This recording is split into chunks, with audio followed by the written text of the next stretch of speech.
Há um processo estrutural, e aí você também tem razão. Esse processo estrutural pode bater em 2026. Esse processo estrutural é marcado por o quê?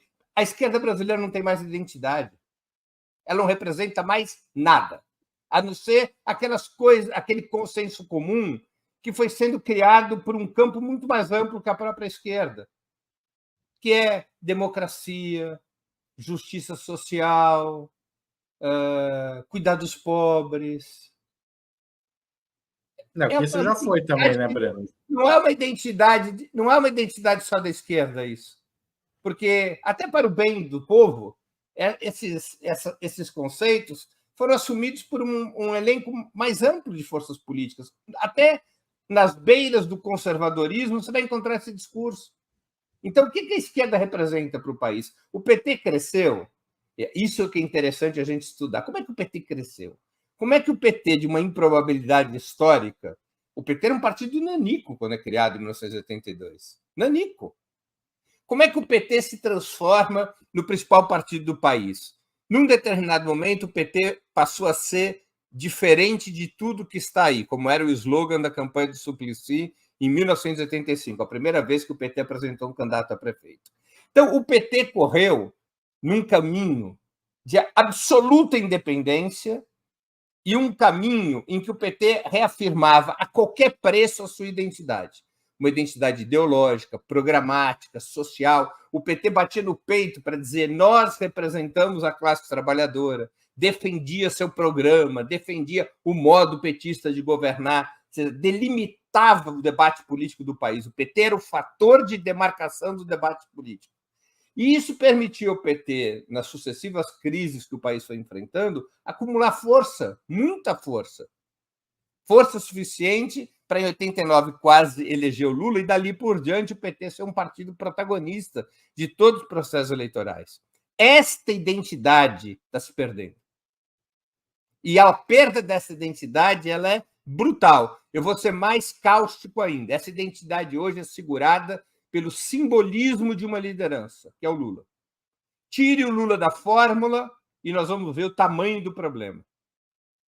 E a própria fórmula Lula, ela já vai perdendo eficácia. É natural que perca, porque o Lula é um homem de 80 anos, de quase 79 anos de idade. As pessoas olham para o Lula, já não veem o futuro. Olham para o Lula e, normalmente, veem o passado e o presente, mas não mais o futuro. E isso vai diluindo a identidade esquerda. Quem é que tem identidade no país hoje? É a extrema-direita. Ela tem identidade, ela está construindo identidade ideológica. Tosca, grosseira, não obedece aos nossos padrões cartesianos de que tem que ter início, meio e fim. Bom, o fascismo italiano, eu me lembro que eu estava lendo outro dia, relendo, né, um livro, até um romance histórico do M.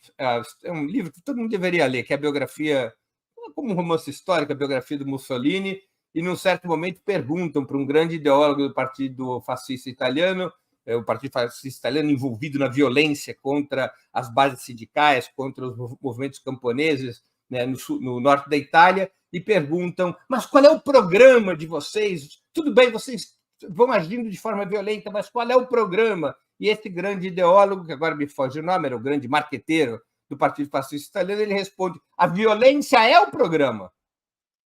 Ou seja, não tem que ter um programa propondo fórmulas. A violência é o programa. Ou seja, é o antissistema, é a crítica ao sistema. Então, a extrema-direita vai construindo uma identidade. E a esquerda brasileira, especialmente seu principal partido, que é o PT, mas não é só o PT, porque isso hoje já atinge o PSOL, atinge o PCdoB mais do que o PT. O que é a esquerda brasileira?